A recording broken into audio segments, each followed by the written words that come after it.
You want to lead it in or me? We should like write down an intro so people know what this is and who we are. Okay. Welcome to another space adventure themed episode of KAFM. That's Kill All Film Majors, featuring Duncan. and You also want me to say your name? Okay. I saw you don't have to, but I saw your mouth go. I'm John, and today we watched not today. What day is it? It doesn't matter. We watched ISS in We theaters. slipped the surly bonds of Earth to touch the face of God. He needs to shave. Yeah. Shave about 40 minutes off of both these movies. Well, that's the thing. The other one, like we paid money to see ISS in theaters. We paid real American dollars to see a real American Russian movie. That's true, because it was a box office bomb squad where we were like, it's another bombing movie, let's go see it. Yeah. But I had actually been interested in the trailer. I thought the trailer wasn't bad. It unfortunately did sell me on the movie. The marketing worked, unfortunately, on me. I didn't see the trailer a ton. It popped up out of nowhere, and it wasn't like oversaturated. Mm-hmm. But it would pop up enough where I'd be like, oh yeah, that looks kind of interesting. It wasn't an Argyle or a Beeper. Showing them before every movie. Yeah. Was Beekeeper trailer before every movie? I saw it a bunch. Now, to be fair, you see like twice as many movies in theaters as I do. So I can't remember. I can't even remember the Beekeeper trailer. I remember the Argyle trailer because this is another situation where the music in the trailer is better than the music in the movie. Really? Because the trailer was cut to the music for Argyle. It was a very good-looking trailer. The Suspicious Minds in that Argyle trailer doesn't appear in the movie. And there's no Elvis angle, there's no music of that style, really. It's all like, I don't know, it's like dancier. But... You know what movie had a great soundtrack? What? Baby Driver. I saw that recently. Great fucking movie. Eh. I'm a fan of insert director name here. I can't remember his fucking name. Of course, now that we're talking... Edgar Wright? Edgar Wright. Of course, now that I'm fucking talking about him, the name escaped me. Uh-huh. Getting distracted. What? ISS. No, we're going to talk about Edgar Wright for a second. Okay. Edgar Wright is annoying. Yeah? I haven't seen Shaun of the Dead. You got it in a box. I'll watch it. I've seen Hot Fuzz a long time ago. Yeah. I don't remember it. I don't remember finding it that funny, but I also don't remember it. And that's the one that people are like, oh my god. I like Hot Fuzz. I gotta rewatch it. But Baby Driver, Edgar Wright is like intentionally cartoony or comic booky and stuff like that. Yeah. But to the point where sometimes this dialogue is so tight and quippy and that it's annoying.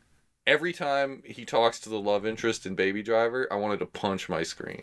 It felt very much like a staged romance, kind of like, instead of talking naturally like two people getting to know each other, it was very much like, I'm gonna put my moves on this woman 1 foot shorter than me. The camera work when they were interacting in Baby Driver made me a little uncomfortable, I'm not gonna lie. I just hated hearing them speak. Well, he's doing like speaking of Elvis, he's doing like an Elvis thing occasionally when he talks to her, and I don't know if that's because he's mimicking the songs, like that's intentional, or if just because the movie sucks. I like the movie, so you're barking up the wrong tree. I don't hate it; it's fine, but at the halfway point, it gets way less interesting. I have the Cornetto trilogy. The three movies Edgar Wright did with Simon Pegg and Nick Frost. Oh, okay. They're named after some like British ice cream, like frozen treat, because there's like the color themes of all three movies are the three. There's like blue for Hot Fuzz, red for Shaun of the Dead, and At the World's End is green, I think. And those are like, it's like, oh, blue is their vanilla flavor, green is their mint flavor, like it's red is their strawberry. Remember when I said Edgar Wright is annoying? Yeah. Anyway. No, like I think that's fun. Okay. Because you haven't seen Shaun of the Dead, so never mind. But no, like I have those movies, and I think one of them is awesome. Which one? I really do think Hot Fuzz. Like when I was a kid, I probably would have said Shaun of the Dead because more is happening visually, but again, I am a fan of kind of the quippier dialogue. I think Simon Pegg and Nick Frost can deliver that dialogue well. They have great on-screen chemistry, Mm-hmm. and I feel like that is played the best in Hot Fuzz. I think they have the best dynamic in Hot Fuzz. I gotta rewatch it though. Yeah. Okay, so as like we were talking about, we saw this not an Edgar Wright We movie saw ISS. in theaters. Let me pull up my fucking Letterboxd review at Captain Silverlinings on Letterboxd. Wow, just slide that plug in there. Look butter. Like silk Like, this man. but what is this Argyle? You gave Argyle 5 out of 10. You said you hated it, but it's fine apparently. How I said, it's fine. It's not good. The performances are good. Stay tuned if you want a box office bomb for fucking Argyle. I gotta see again. Like, I'm a big fan of the director of that one, so like I want to see it. I liked the Kingsman movies. Matthew Vaughn is an overrated action director. Who's your favorite action director if you had to pick? If I had to pick, I don't have a favorite. Like I like the snappy editing. Edgar Wright, Guy Ritchie. Sure, but he doesn't do action scenes. He does CGI scenes. They're VFX. Like action isn't just like people fighting. The cat looks bad in the Argyle trailer. I'm not gonna lie. Yeah, it does. But he's barely in the movie. No, but I'm talking about like everyone remembers the church fight scene from Kingsman, which is a good scene. But like he's trying to keep recreating that with more and more CGI. Those aren't actions. Action scenes to me have stunt work, have squibs, have like chaotic like staging and everything like that. And if you watch Argyle, I think you'll get what I'm saying, because there's an action scene in that, or like with a heavy VFX, everything like that, but it works, and it's immediately followed by one that doesn't work. Ooh, that's rough. So I wanted to look at my Letterboxd review just to remind myself about this movie, and there's one sentence. I wrote a 1-sentence review. I have nothing to say because there's nothing to this movie. So that's a great start. Trying to remember this movie because we saw like a week ago. We should really record these sooner. I said let's record it. You said don't you want time to think about it? And I was like, I won't remember this movie, but I'm piecing it together. ISS is a movie about being on the International Space Station, and then by the end of the movie, you're still there, but the movie's credits are rolling. Yeah, I mean, so war breaks out between America and Russia, and those are the two countries that are in the ISS. There are 3 Russian scientists and 3 American scientists. Are there no Chinese in the ISS? No, there's no Chinese. It's on the just ISS. America and Russia? You mean in real life or in the movie? In real life. There's no Chinese influence in the America. Oh, okay. I don't mean like influence, like, ooh, the Chinese got into the Chinese got into the ISS. I just meant like, I thought, because they're like a superpower as well, so I thought they might have a... I definitely feel like in real life there's probably more going on, but that would overcomplicate the movie, I think. Yeah, I think this movie's already just bursting at the seams with things such as a woman. a gay woman. There's 2 women in this movie. Oh my god, that is one thing I remember is how okay, so the one time the main character is an African American homosexual woman. You said that like you're reading the encyclopedia. Well, because I feel like they're checking boxes, right? Because the way that the dialogue works, it is like the main American guy, Mustache Joe. I can't remember his name. What's his name? There's Joe. Mustache Joe and Spaceman Steve. And then there's the black gay one. No, because like one was like creepy and the other one had a mustache. Yeah. That's all I remember. One made me uncomfortable. We should circle back to the characterization. First we got to set up the movie. I did. War breaks out. No. Nukes are going off on Earth. 6 people, 3 American, 3 Russian, 2 boys and a girl on each team. God. Are watching this happen. And then they both get orders to take over the ISS. And this movie was marketed as a thriller.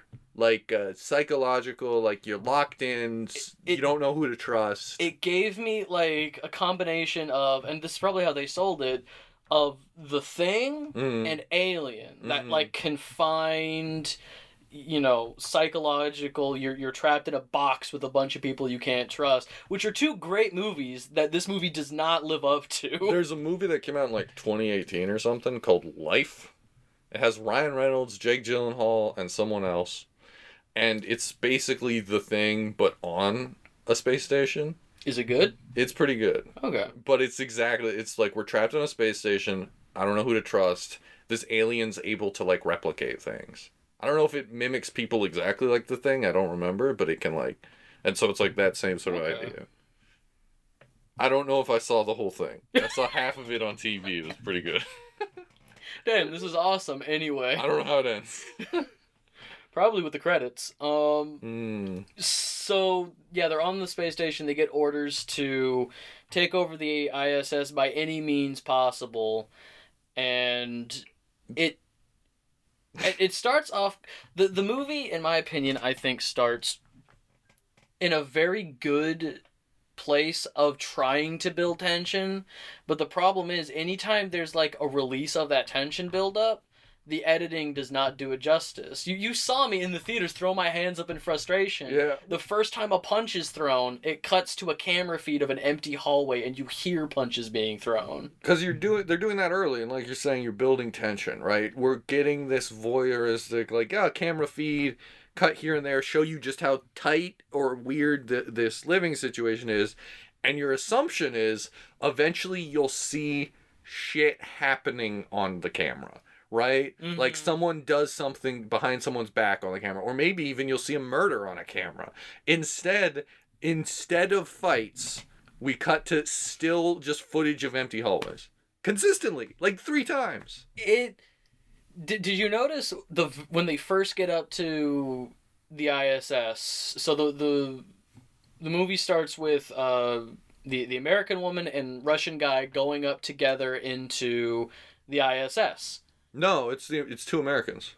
Is it 2 Americans? It's the American and then Spaceman Steve. Because he gives her it plays into it. Sure.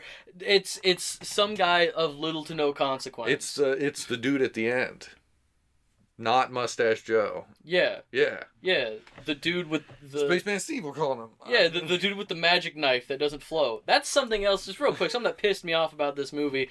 They do a really good job in the beginning showing you, like, oh, look, everything is, like, floating. Like, we're in space, or we're, in low orbit. There's, shit floating and stuff, because we're perpetually falling. That stops halfway through the movie. There's a dude making a sandwich, and he just sets, like, mustard down confidently on a countertop, and it just stays there. Yeah. I was so fucking mad when I just saw shit not working in space. But so they get up to the space station and it shows you 2 camera feeds. Did you notice this? It shows you like the American camera feed. It's like all in English, it's like recording, the date and stuff. And it's like bright, vibrant, in color, and then it shows you the Russian camera feed with their ceramic alphabet, and it's just like Cyrillic? Yeah, that's what I said. And it's like black and white, fuzzy, looks awful. I'm like, oh, they're really like on the nose with their messaging of who is looking at the situation correctly, But that's not how the movie ends. I'm going to spoil this movie because I don't care and neither should you. No, this movie is bad. It ends with 1 good Russian and 1 good American. And they work together and then they're both going to go down to the Earth. Mm-hmm. But basically, first of all, no one goes to that crazy. The craziest, the tension in this thriller is one Russian woman has a blowtorch and she's like, I'm going to blow up this space station. We're in a pure oxygen environment. I'm going to go nuts with it. Which is interesting that we brought a blowtorch into the pure, I don't know what this is for, but we brought it. You can't use it outside. It's a blowtorch. Yeah. Yeah, wait, what are they using that for? I don't know. Because they have plasma welders. They were using something else that like is okay in the pure oxygen environment because it burns off of something that isn't oxygen. Which, whether or not this exists, it's like a near future sort of situation, it seems like. Was it? That's what I thought. I thought it was supposed to be like 5 years in the future. No, I didn't even get that. I got this is 5 years ago. Really? You thought it was in the past? Not necessarily the past, but nothing about it really screamed like, oh, this is gonna happen in the future. It's just like, this is... I just thought it had future tech, because they had a robot arm. on the outside of the space station. I think there is a hydraulic winch arm on the side of the ISS. Okay. Like, that's not outlandish to me. No, none of it was. That's why I said, like, near future. Where they're like, this is a little bit different in the sense that we're going to make it however we want to justify. Yeah. Another thing they got rid of is when they first enter the space station, they're all, like, floating. Yeah. And then they're clearly on wires in harness. Like, they clearly move from their waist. Yeah. Like, it's where... And then it's just painted out or whatever. But then that stops. Then they're like, yeah, they're walking. They don't really walk, but if you notice, a lot of shots are from the waist up. Yeah. Because they're just standing. This feels like a movie that they shot in chronological order. Like, instead of setting up, like, okay, we're going to be in this hallway today. Yeah. So we're going to shoot every scene that takes place in this hallway across the movie. Because it, like, the editing, the practical work with the cables and stuff, it really is front-loaded to make you see. It's like, oh, look at all the work they're putting into it. But if you really pay attention, it stops. It's directed by the woman who made Blackfish, which is that documentary about that killer orca in captivity. That's not really related to what you're talking about. It's a weird pivot for her career to be like, listen, we need to save the animals. Also, in space, sometimes there's a war on Earth. No, I see a correlation there. People suck and need to die. Okay. We gotta save the whales. That's people's fault. It's true. We gotta kill scientists. That's people's fault. That's people's fault. There's only you can kill scientists. Oh, what I was saying earlier with the characterization, the one instance they give us to learn about our main character, just to prove that she is of value. She has a name too, even. What is it? I was trying. I can't remember any. No, wait. The Russian one was named Veronica because they made a point of. She kept saying, "No, call me Nika. Call me Nika." Like they kept. She? I don't remember this. This was literally her introduction. I was chowing into those pretzel bites. I think this was before you got the pretzel bites. You probably just. Oh, I was zoned out then. I was waiting for. I was thinking of those pretzels. I was rubbing my hands together. You were so hungry, just lightheaded. Exactly. No, I think. Yeah, I can't remember any other names, but. So the main character who was given a name. Yeah, she's like talking this guy through a spacewalk, and he's like kind of freaking out because spacewalks are fucking terrifying. Let's be real. Like the idea of it. Are they though? To astronauts, I mean. I guess if you've been training for it for years, I guess maybe not. But... That was another issue I had with the movie. Is like Spaceman over there. He's like. They're like, comms go out, and he's like, oh, they're gonna be sending us double the work though, oh, can't work. I'm like, you're an astronaut who went to a space station. This is the peak for you. This isn't work. This is what you love doing. Like, they don't say you're not some union job blue collar worker who got this fucking ISS shift.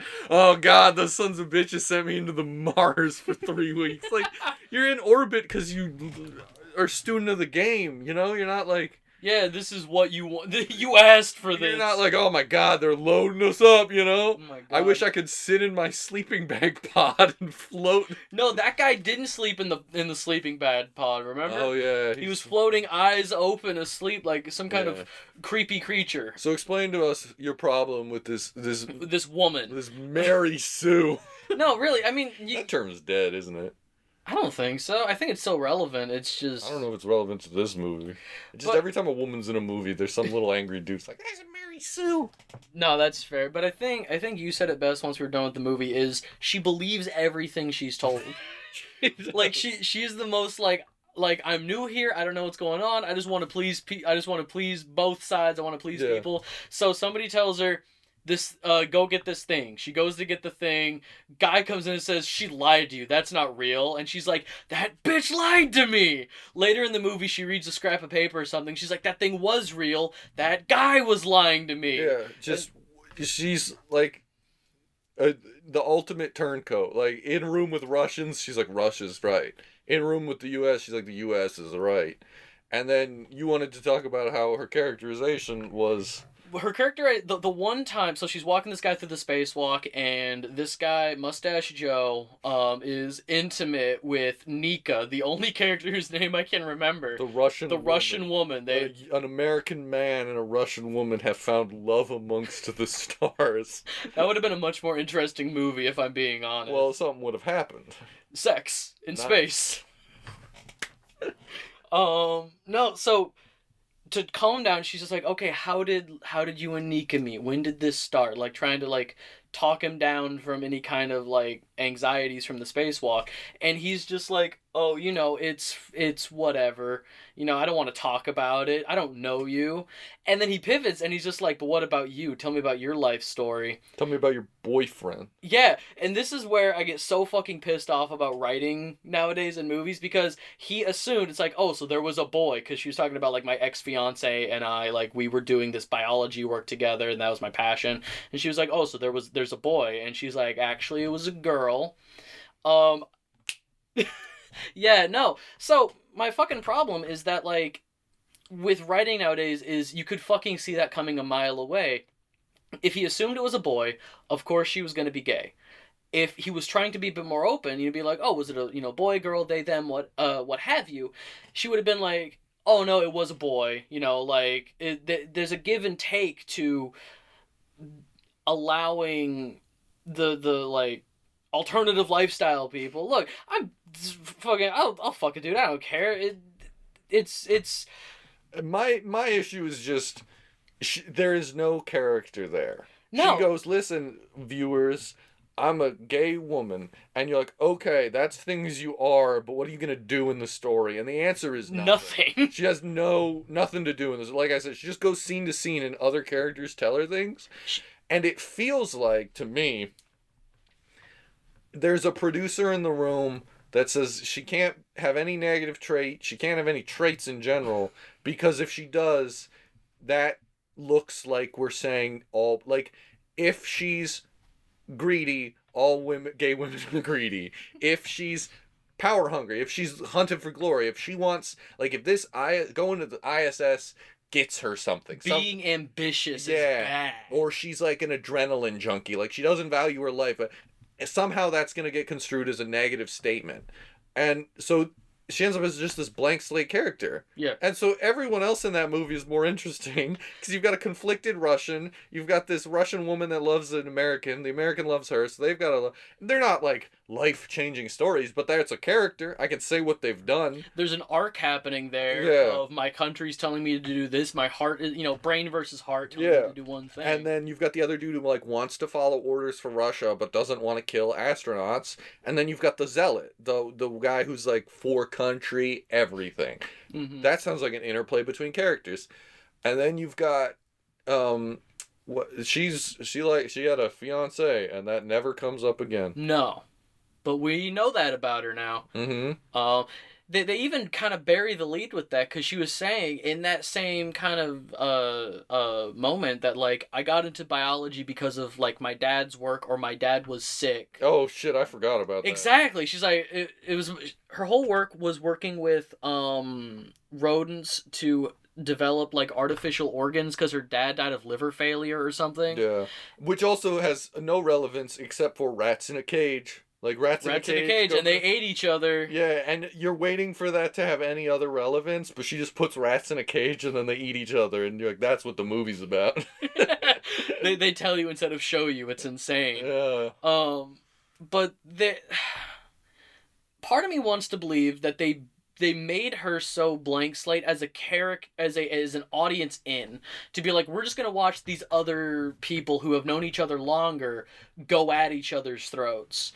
But then what's the point of the cameras? Because the cameras should have been the audiences in, as you were saying, like a voyeuristic look at people going crazy with it. But also, blank slate characters aren't characters. Like, that's not, like, even characters with, or even movies where the characters don't have names, that has a purpose. Yeah. Like, characters where they're just, like, so blank and disconnected from the world has a connection to, and you follow, like, I'm watching the movie to follow him. Yeah. I'll empathize I'll connect to that Porky Pig over here. Listen, I resonate deeply with Porky Pig because he has flaws. He's greedy. And he hates pants. He hates pants. That's a man. That's a person. I was gonna ask why you're standing so confidently with your dong out today. Listen, I'm here to talk about space, my first love. And last regret. But and so, in a movie, I mean, you talked about The Thing, right? Yeah. Everyone in The Thing has angles. And Yeah. even the characters you empathize with, I sort of got it right that time, have, like the introduction of Kurt Russell in The Thing is he's a sore loser. Yeah. And so... And an alcoholic. He's an alcoholic sore loser. So you at home sitting, you're like, hey, I feel that guy. Tipping your own bourbon. It's like, yeah, fuck computers. I love Kurt Russell. Yeah, and so then later when he's in control of the situation, when he's the only one with the flamethrower and he's doing like the blood test, despite him being kind of the main character, you're not 100% on his side. Because you're empathizing, there's two now, I'm winning my way back in, with the rest of the cast. And so you're like, who does Kurt Russell think he is? He's just going to flame anyone who disagrees with him?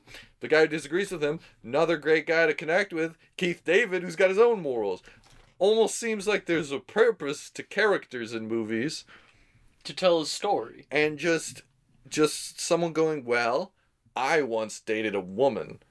Am I going to at all mention this in the rest of the movie? No. Am I going to hold hands with a woman even? No. I'm going to steal Nika out from underneath you, mustache That Joe. would be a movie. That would be a movie. His masculinity losing to two lesbian astronauts as they just go crazy on the ISS as the world burns. If they had been the last two alive. Two women kiss as the world burns, that's a movie. You remember that scene. Yeah. That would have been a great movie that we didn't get. Yeah. We should remake ISS. Even Eve. We've got to learn to artificially inseminate. And the ISS is actually called the Eden. Sure. Because their own little floating... You remember Elysium? Vaguely. I remember Chappie. That's the problem. I can't see a single Neil Blomkamp movie without the "Hey, Chappie!" I liked District 9. Yeah, this is a good movie. And then he proceeded to make garbage. I'm really trying to think of, like, kind of, like, ending this on an upswing, trying to think of anything good about ISS. It ended. I got a 32-ounce Shirley Temple for $9. Jesus. And then they said, you get a refill on that. And I was like, I do. You just want to refill it, you can go out there and do it yourself. Yeah, I was like, Shirley Temple. Okay, that justifies the $9. You got 2 Shirley Temples. No, I didn't actually end up using the refill. I just went to the bathroom and took a break during the movie. I didn't even really have to go. I was just like, I need to stop watching this for about 4 minutes. I took a picture of the Lawnmower Man poster in the lobby. I was like, hell yeah, that movie sucks. No, like... We should watch Lawnmower Man. Should watch... But we did watch something else. We went back to your place. Yeah. And we said, let's keep this space train going. Yeah. Because surely there must be a good movie about space. I like And it. I mentioned Ad Astra, which other people had seen recently that I know, and I was like, oh, I gotta check that out. And you had a copy. So? We Ad Astra'd it up with Brad Pitt. It's not bad.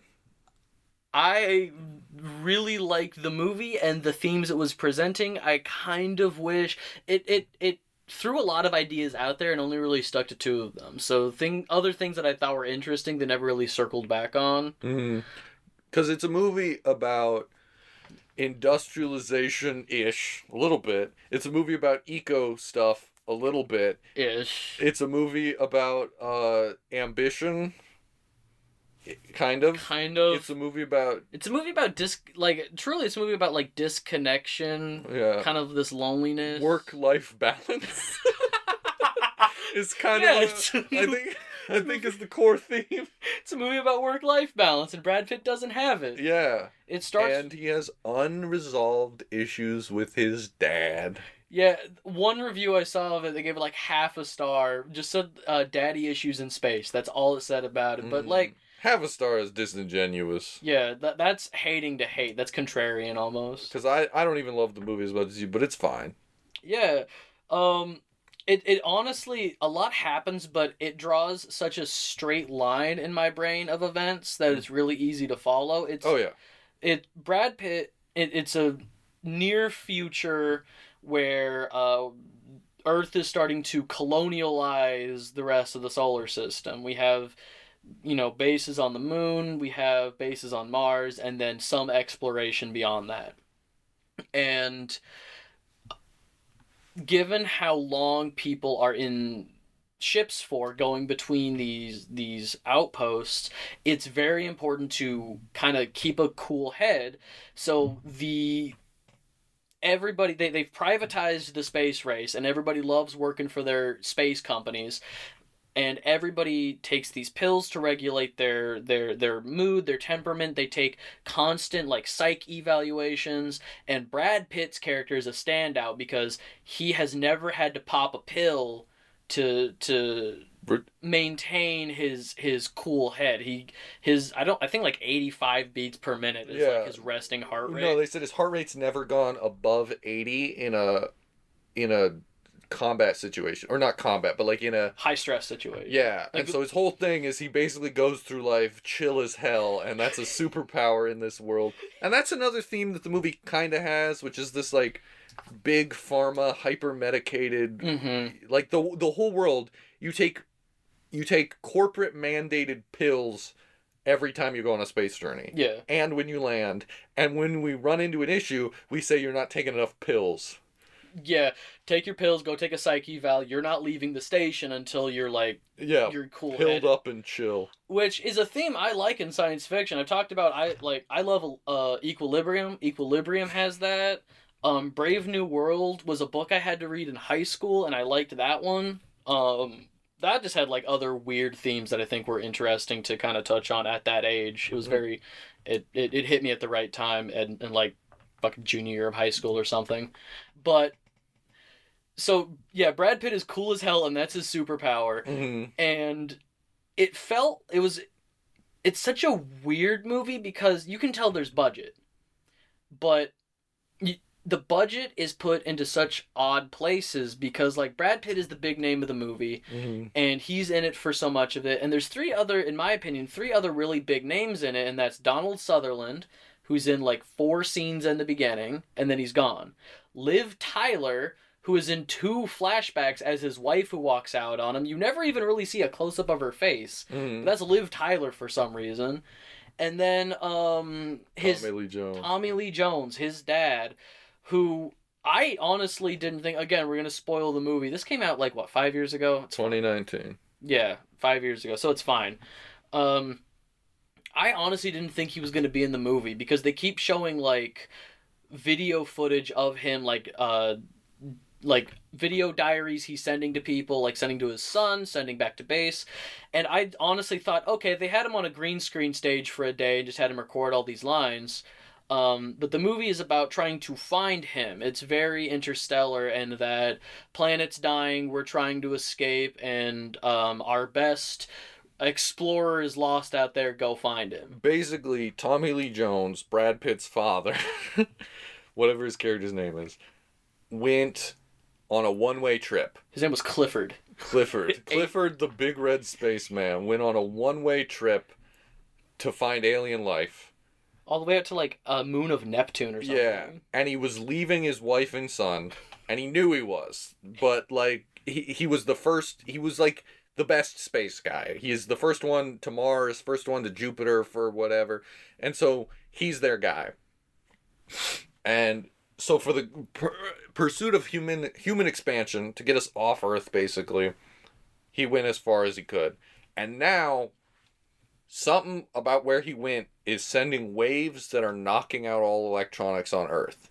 And this is only a little bit important because human expansion, Earth running out of resources, and even the electronic waves don't really play back into the narrative ever again. That's what I liked about the movie, is the whole world felt lived in. They didn't over-explain anything to you. They were just that's the way it is. And I think the budget towards, the set deck and stuff stuff really helped build that idea. Yeah, It felt real. and then they land. So like, we see Brad Pitt going on this journey. Basically, he's got to send a message to his dad, and then eventually he decides to go rogue and just go find his dad. And it, you think the character, in theory, in my mind, should now by the end of it see a new thing about the world, right? See a new perspective, realize that the pills aren't necessary, the psychic valves aren't, and what we're doing won't save humanity. Almost like that's the end of the hero's journey, returning to the elixir, returning where you started, Yeah. with something new, yeah. And all he learns throughout the whole thing is that his dad didn't love him. Like, when he meets his dad said, I didn't care about you. You were, like, I care about the pursuit of humanity. I see the big picture. Banging your mom and making you was irrelevant. I had a great 3 minutes and a miserable 13 years before I left. Exactly.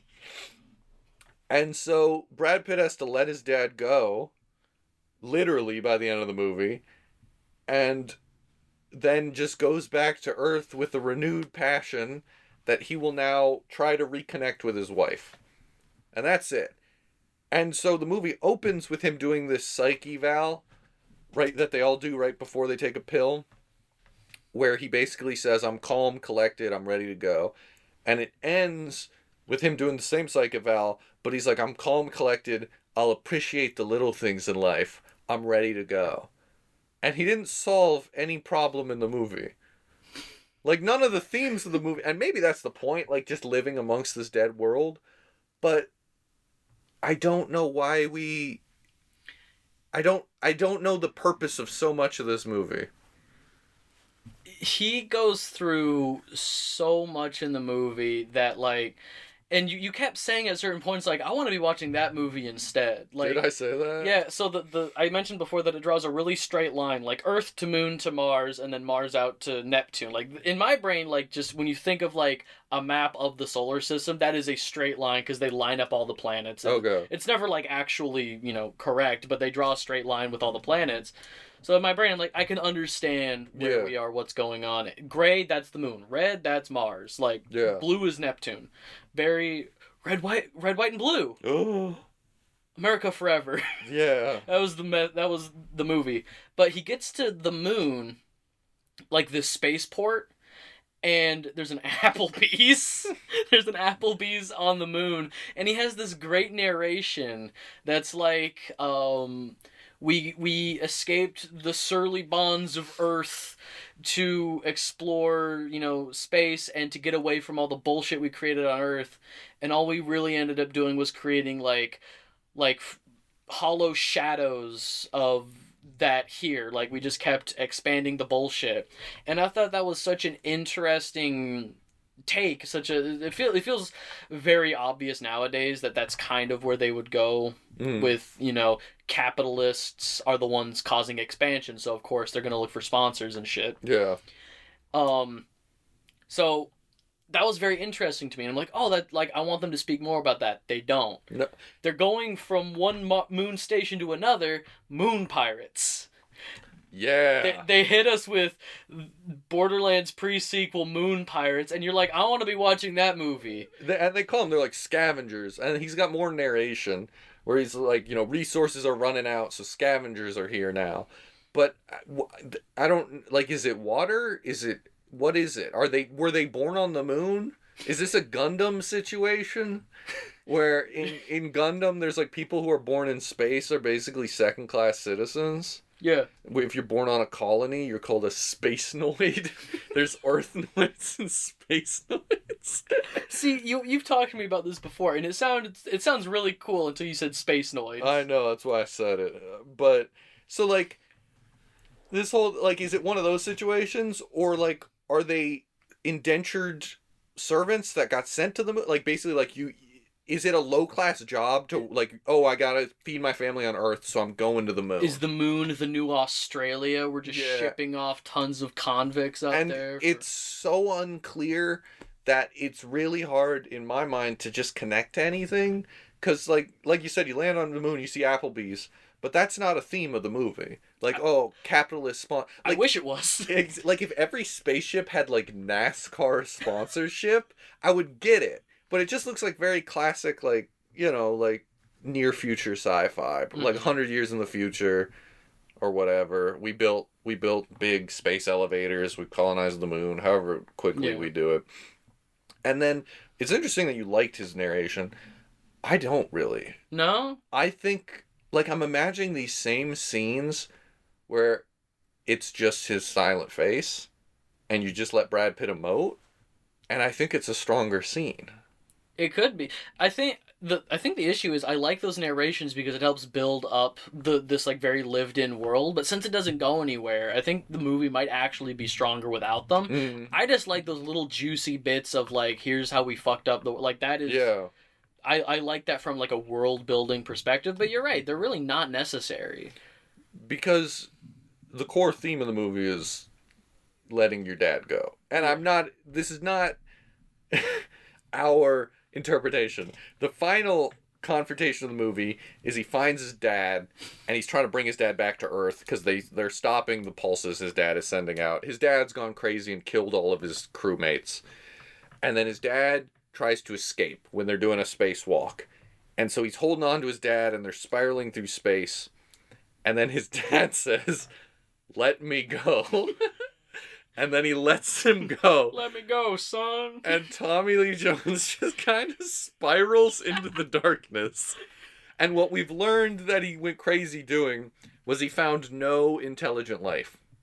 None. Like, no matter how far he looked in the solar system or outside of it or all the distant worlds, It's also worth noting he went like truly apo. He killed everybody else on that space station. shut off power so they lost oxygen to some. When Brad Pitt enters, he sees like bloodied corpse, like he popped suits off in deep pressurized areas, so people like heads exploded. Space Apocalypse Now would be a great movie. Apocalypse then. Apocalypse eventually. Exactly. Distant future. But he's insane, and then he says, "Let me go." He lets him go, and he's found no alien life, but he's dedicated to finding it. And so he just spirals into the darkness, and then Brad Pitt goes home. Brad Pitt at this point has killed 3 other astronauts on accident, but did do it because he stowed away and they tried to stop him, and so they all got killed, and it's kind of his fault.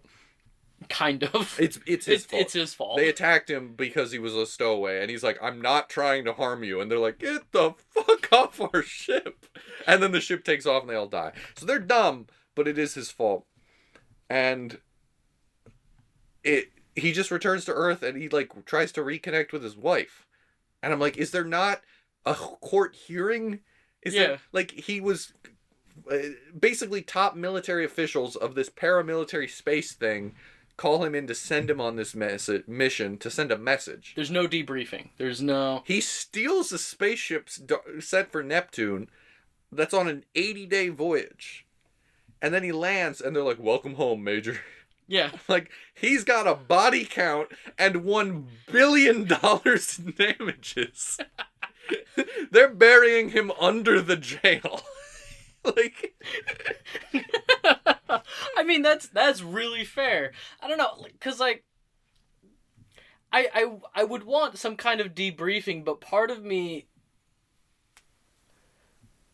I don't want to say like well, just because their plan, by the way, is to ignore Brad Pitt and send a bomb to go kill Brad Pitt's dad and blow up the energy wave generator Brad Pitt's dad is running. And then Brad Pitt kills the crew, steals the ship and the bomb, and then still uses the bomb. yeah So the only difference is he gets closure.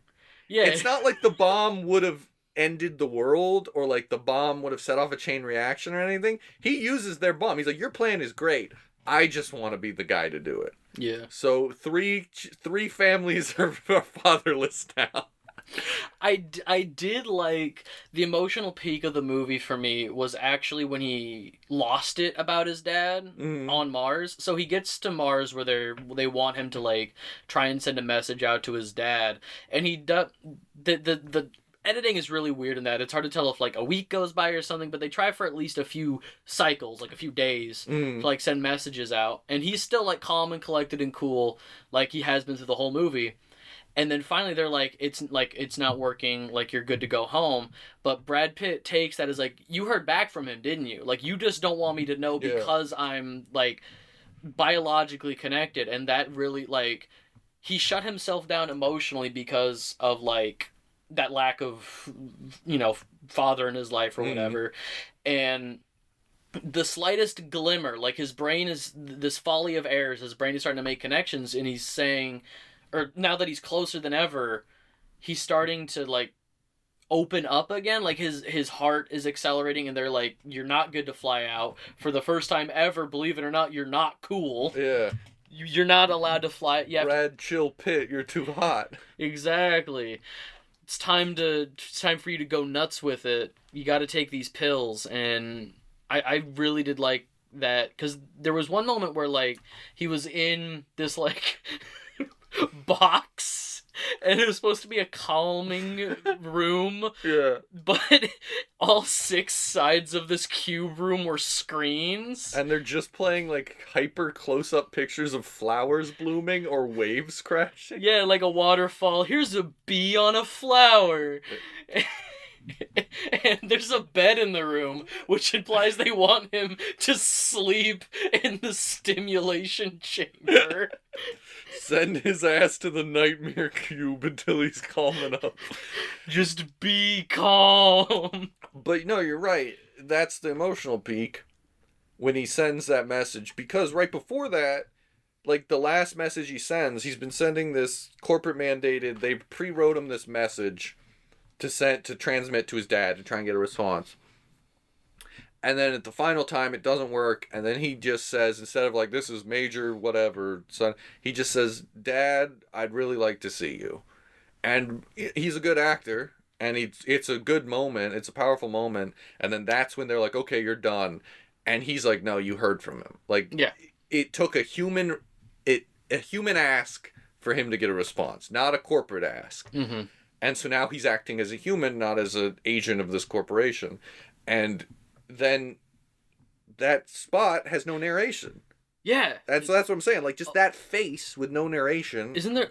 there's a woman that comes into the room and, like, talking to him, but, again, we're seeing outside the room, so we just see, like, mouths moving. Yeah. And there's, again, no real sound to it. Maybe some ambient sound to keep it from being dead quiet.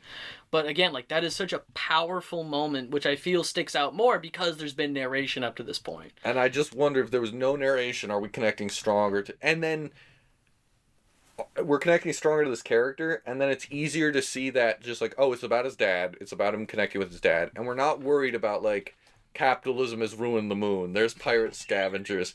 Because, like, that could be a theme in the background of this world, but the second you talk about it, you expect that we're going to address it. We haven't even addressed the monkey. The monkey! We forgot about the monkey. There's a lot that happens in this movie. The monkey. I was thinking about this because this is just a scene that happens. They're on their way to Mars from the moon. And this is the same ship, the same crew of people that he eventually kills later in the movie. Like, it's the same ship, same crew that he eventually accidentally kills later. And they're like, hey, we got a distress call from this other ship. We got corporate mandate says we have to go check it out. Yeah. And Brad Pitt is like, well, I'm the highest ranking person on this ship. I think we should just go straight to Mars. And they're like, yeah, but you're also just a passenger. You're not on, like, the crew manifest. You're a passenger. Mm. We're just taking you to the moon as an additional thing. So they go to this ship, or maybe it was a station out in, like, Mars orbit or something. It was something. It's either a station or a ship, but it's clearly a research. The only thing I can think of, it looked like what this ship was doing was testing if you put a monkey in space, will it be more mad? Because he opens the door, and there's just like no one, and he's looking around. He goes up there with another guy from the ship. It's weird. And they eventually see a body, and that body slowly rotates, and it's got blood on it, and peeking over the corner shoulder is just like a fucking baboon. It's just a baboon. And it just starts floating and screaming at him. And they have to like lock it in this room and it's just going. There's two of them. Yeah. He stuns one of them with a shock baton. Yeah. Which is what he uses later when he's sneaking onto the ship as like self-defense. Oh yeah. So I guess that comes back. But he shocks one monkey, and so the monkey corpses or monkey body's just twitching. Second monkey shows up. And so he locks the door and he's like trying to get out of there. And one of his friends isn't so lucky.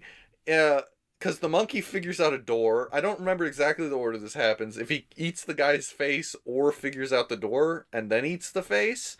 The other guy he goes up there with dies. It gets his not just dies. Face specifically because they make a point. Like the monkey it's like those news stories you hear about a woman who loses her face to a dog or something. It's one of those. And the camera shows it. They show this monkey tear open his mask. Brad Pitt tapes the mask so they could go back on their spacewalk after he shocks this other fucking monkey and gets out of there.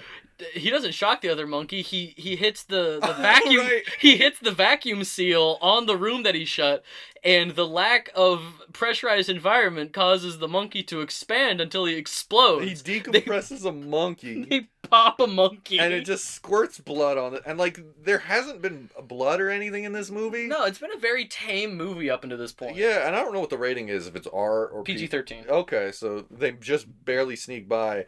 It wasn't like, oh my heaven, but when you get into this slow pace of just quiet sci-fi where Brad Pitt's like, oh, the future kind of sucks here, where's my dad? And then just a monkey eats a dude and then blows up. It's hilarious.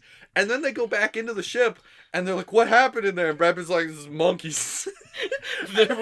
I figured out what happened to the crew. The monkeys are in fact angrier in space. And then they pop off this dude's helmet because they're like, can we save him? And you just get a close-up shot of him with his nose missing. Like torn up. Face, yeah. And I don't know the purpose of that. I get the purpose of nothing's happening in this movie. We need a scene where they, an obstacle to overcome. And space pirates have already happened. Or are going to happen. I don't know. Have already happened. That was on the moon, and this was on the way from the moon to Mars. Okay, so space pirates have happened. This guy got eaten by monkeys. Well, I realized too that this movie plays really on the nose with the writing idea that every scene needs to have a conflict. Mm-hmm. You know, there needs to be a turn in every scene. Because right after Monkey ate this dude's face, they're landing on Mars, mm-hmm. and the new captain or the other guy on the. Oh, yeah. He's, having a hard time, flying. He's shaking because his friend just died. So, Brad Pitt immediately takes control of the situation and lands the ship. Mm. And I just realized in that moment, they couldn't just land on Mars. Of course they couldn't just, it had to be something. So, I think there's two reasons for that. Okay. One, they got to keep using those shock waves because Brad Pitt's dad's sending out shock waves. So, that's why they have trouble. The shock waves knock off the stabilizers. Oh, okay. I didn't catch that. Yeah. Two. I thought it was dude was a pussy. That. Because early in the narration, when it's the captain and the co-pilot, one of them has to volunteer to go with Brad Pitt to go look at the monkey room. And the captain's like, I'll do it, because the co-pilot's like, oh, well, anyone could do it. And Brad Pitt's narration is like, he looks like a scared bitch. Turns out he's smart enough to not get eaten by a monkey. So then the co-pilot isn't ready. Yeah. And so then, when they land, Brad Pitt says to him, I won't report that.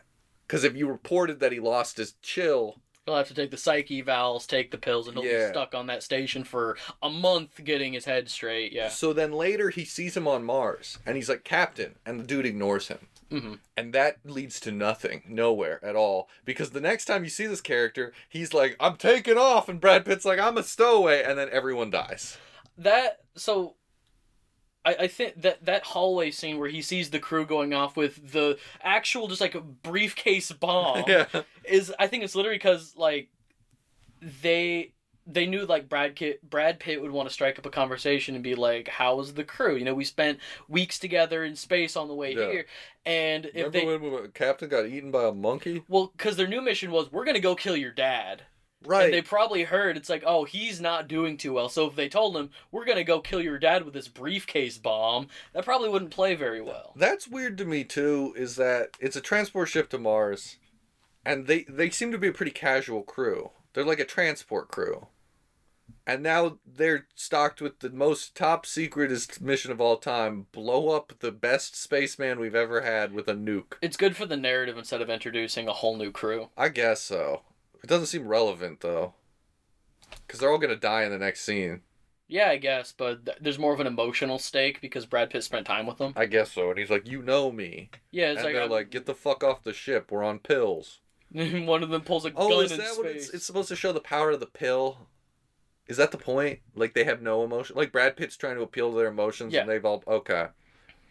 So this movie's about popping pills in space. I liked it. I would watch it again. I said right after we watched it that, like, this kind of grungy, like, extraplanar or extraplanetary, like, sci-fi stuff that they built up would have played great, like, 30 years ago next to, like, the original Total Recall. This movie feels like a little too late for its audience. It feels like it's trying to kind of capture that same small cast but large world. I think spread too thin, too. Yeah. It's got to pick. It's either got to be about the dad, or it's got to be about the dying race. World. Yeah. Or if the dying world is the backdrop, then we got to lose the narration and just let Brad Pitt... Like, if this movie was made 30 years ago, we wouldn't just walk through the moon landing base. We'd have a scene where Brad Pitt talks to somebody, and in the background is an Applebee's. We'd have a scene where Brad Pitt talks to a 3-tittied hooker in front of the Applebee's. You're right. If this movie was good, there would be more boobs in it. That's our takeaway? There's not a single tit or ball sack in this movie. Mm-hmm. They had the opportunity. The Martian gave us Matt Damon's ass, so... Did it? I don't even remember. Yeah, he's walking away from the camera, butt-ass nude. Oh, okay. So is that the goal? That's the goal, is to So get by that Brad logic, Pitt naked in space. 4 things. No. Should be pretty good. No. Because you see Mark Ruffalo's hairy crack. Just all the way. In another life, Mark Ruffalo's a decent plumber. In another life, I'm married to Mark Ruffalo. Okay. I believe in infinite possibilities of infinite timelines. Okay. So... I'm really living the worst life right now. That's true. You did have to sit through ISS. Look, ISS wasn't great, but in trying to scrape a better day out of going to see ISS, we watched Ad Astra, which I do like. I don't mind it. 'Cause that's my takeaway. If it's on, you can watch it. And you're gonna be on your phone watching a better movie. You were on your phone. I watched that Astra staring the entire time. I was trying to find an actress because for whatever reason, Ad Astra has Natasha Lyonne for one scene, and I love Natasha Lyonne. I don't know who this is. Is she the woman you thought was fake? What? When Brad Pitt lands on Mars, and we didn't talk about this, he meets this woman who eventually reveals that her parents were killed by Brad Pitt's dad. They're part of the crew that left her behind. No, not her. And every time she appears, something weird happens. Like, all the lights will go off and then be on in the next scene or something. It's intentional. Mm-hmm. But you looked over and you said, I'm not sure that she's real. Because she might be just like a Brad Pitt hallucination. But other characters interact with her. She's definitely real. But she's also not dressed like anyone. Everyone is in military or space gear. Yeah. And she's in like a flowy shawl. Yeah, no, not her. Different woman that they meet when they land on Mars. She's literally like the customs official. She's the one behind the redhead behind the desk who's like... I remember a customs on Mars. It's like just sign here, just, hey, what do you, welcome to Mars kind of bullshit. Mm. She's great. I think she's in like old Navy commercials right now. But she was They make good sweaters. She was in a Netflix show. I think she's a child actor too, but she was in a Netflix show called Russian Doll.